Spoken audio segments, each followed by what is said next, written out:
Hello বন্ধুরা, আমি শাকগুন্ডিল। আজকে এই ভিডিওতে বেশ কিছু সিনেমা সংক্রান্ত আপডেটস আপনার সঙ্গে শেয়ার করব। প্রথম আপডেটটা সায়ন্তন ঘোষাল পরিচালিত, ঋতুপর্ণা সেনগুপ্ত এবং রাহুল বোস অভিনীত আপকামিং বাংলা ছবিকে কেন্দ্র করে, যে ছবির টাইটেল হচ্ছে ম্যাডাম সেনগুপ্ত। এটা একটা থ্রিলার ছবি হবে। 4 জুলাই এই ছবিটা এই বছরই মুক্তি পাবে।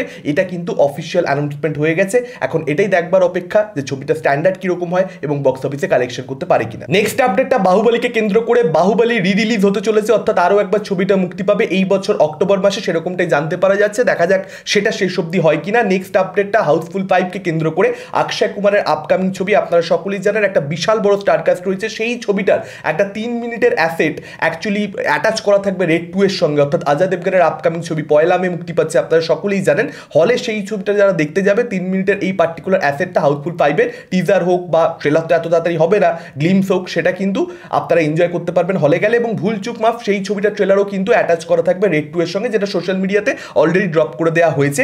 যদিও সোশ্যাল মিডিয়াতে কবে হাউসফুল 5-এর এই 3 মিনিটের অ্যাসেটটা ড্রপ করাবে সেটার ব্যাপারে কিন্তু এখন অব্দি কোনো রকম কোনো অফিসিয়াল অ্যানাউন্সমেন্ট নেই। তবে 1 মে যদি হলে অ্যাটাচ করা থাকে রেড 2 এর সঙ্গে, সেক্ষেত্রে আপনারা আশা রাখতে পারেন মে মাসের প্রথম সপ্তাহে কোনো না কোনো দিন হাউসফুল 5-এর এই অ্যাসেটটা কিন্তু সোশ্যাল মিডিয়াতে চলে আসবে। এর পরবর্তী আপডেটটা সায়ন্তন ঘোষাল পরিচালিত, পরমব্রত চ্যাটার্জি এবং গৌরব চক্রবর্তী, কোয়েল মল্লিক অভিনীত আপকামিং বাংলা সিনেমা সোনার কেল্লায় জকের নিয়ে এই ছবিটা 30 মে মুক্তি পাবে। এটার কিন্তু অফিসিয়াল অ্যানাউন্সমেন্ট অলরেডি করা হয়ে গেছে।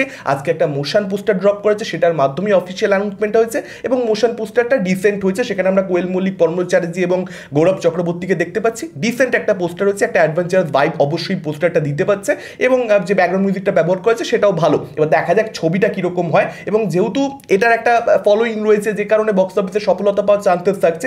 মে মাসে অনেকগুলো বড় বাংলা ছবি মুক্তি পাচ্ছে, তার সঙ্গে আরও একটা কিন্তু এখানে যুক্ত হয়ে গেল। মে মাসটা কিন্তু বাংলা সিনেমার জন্য ভালো যাবে বলেই মনে হচ্ছে। এর পরবর্তী আপডেটটা বনি সেনগুপ্তকে কেন্দ্র করে। তিনি একটা ছবি করছেন যেখানে একটা অসমবয়স্ক বন্ধুত্ব আমরা দেখতে পাবো, একজন শিশুর সঙ্গে বন্ধুত্ব বনির ক্যারেক্টারের আমরা দেখতে পাবো। ছবির টাইটেল হচ্ছে কেয়ার অফ জার্নি, প্রতীক সরকার পরিচালক।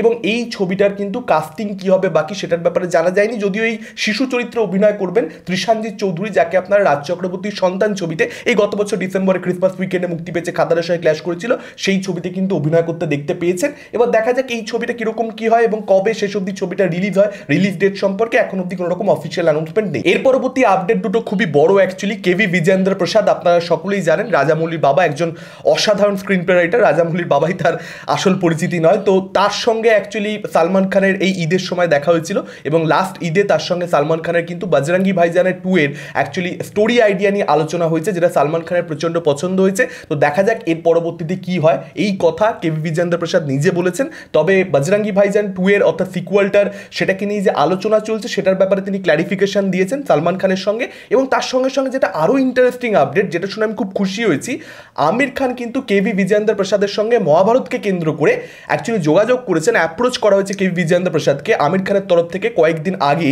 এরকমটা কিন্তু কেভি বিজেন্দ্র প্রসাদ নিজে জানিয়েছেন। এবার সেটাও তার পরবর্তীতে কি হবে সেটার ব্যাপারে ক্ল্যারিফিকেশন তার কাছেও নেই, কিন্তু একটা যে যোগসূত্র তৈরি হয়েছে দুজনের মধ্যে সেটার ব্যাপারে একটা ধারণা পাওয়া যাচ্ছে। কেভি বিজেন্দ্র প্রসাদ নিজে কনফার্ম করেছেন এবং আমি খুব খুশি যে আমির খানের দিক থেকে এই অ্যাপ্রোচটা তার কাছে গেছে। এর পরবর্তী আপডেটটা ইমরান হাশমির আপকামিং সিনেমা আওয়ারাপান 2কে কেন্দ্র করে, যেটা বিশেষ ফিল্মসের ব্যানারই হচ্ছে। নিতিন কাক্কার এই ছবির পরিচালক হিসেবে কাজ করবেন, বিলাল সিদ্দিকী স্ক্রিপ্ট, এরকমটা জানতে পারা যাচ্ছে। এবং প্রীতম কিন্তু মিউজিকের দায়িত্বটা এই ছবির ক্ষেত্রে সামলাবেন, সেটাও আপডেট রয়েছে। এবং 2 বছর ধরে ইমরান হাশমি নিজে বলেছেন যে 2 বছর ধরে এই ছবিটা স্ক্রিপ্টে তারা কাজ করেছে, তার পরবর্তীতে তারা সিদ্ধান্ত নিয়েছে সিকুয়েলটা বানানোর।